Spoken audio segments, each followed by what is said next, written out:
Hello बच्चों, let's read the question. The question says one of the following is not a unit of energy.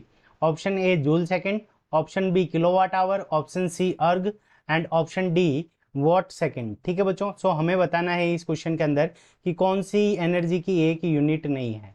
ठीक है बच्चों, तो इस क्वेश्चन के अंदर हम क्या करेंगे, की कंसेप्ट अप्लाई करेंगे। सो की कंसेप्ट, अब की कंसेप्ट के अंदर हमारी जो एनर्जी की एसआई यूनिट होती है, ठीक है बच्चों, एसआई यूनिट। तो एसआई यूनिट जो हमारी एनर्जी की होती है वो हमारी क्या होती है, जूल होती है। ठीक है बच्चों, और उसको हम किससे रिप्रेजेंट करते हैं, जूल को जे से रिप्रेजेंट करते हैं। ठीक है बच्चों, अब इसी तरह से अगर हम देखें तो सीजीएस जो हमारी यूनिट होती है, सीजीएस यूनिट, और जो सीजीएस यूनिट होती है हमारी एनर्जी की, उसको हम किससे रिप्रेजेंट करते हैं, तो अर्ग से रिप्रेजेंट करते हैं। किससे रिप्रेजेंट करते हैं बच्चों, तो अर्ग से रिप्रेजेंट करते हैं। और अर्ग को हम किस कैसे लिख सकते हैं, 10⁻⁻⁻7 जूल। ठीक है बच्चों, तो 10⁻⁻7 जूल अर्ग को हम ऐसे रिप्रेजेंट कर सकते हैं। तो इसका मतलब अर्ग एक यूनिट है जो एनर्जी की, तो ये हमारा इनकरेक्ट हो गया। अब बात करते हैं ऑप्शन ए से।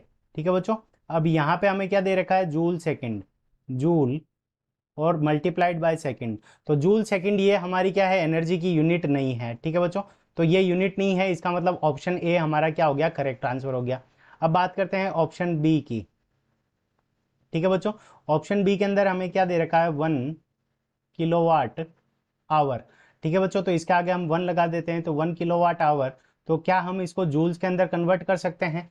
तो देखो, सबसे पहले किलोवाट को हम किस में कन्वर्ट कर लेते हैं, किलो जूल के अंदर।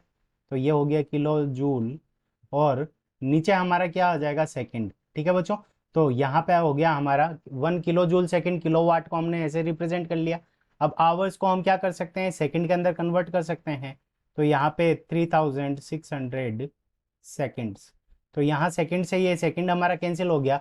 तो 1 किलोवाट आवर को हम कितना लिख सकते हैं, 3600 किलो जूल्स। ठीक है बच्चों, 3600 किलो जूल्स। तो इसका मतलब ये भी क्या है, एनर्जी की एक यूनिट हो गई, तो ये हमारा इनकरेक्ट हो गया। अब बात करते हैं ऑप्शन डी की।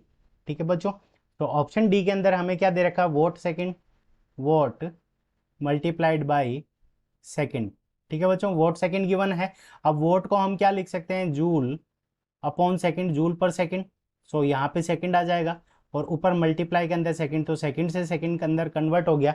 तो वोट सेकंड को एग्जैक्टली हम क्या लिख सकते हैं, जूल्स के अंदर लिख सकते हैं।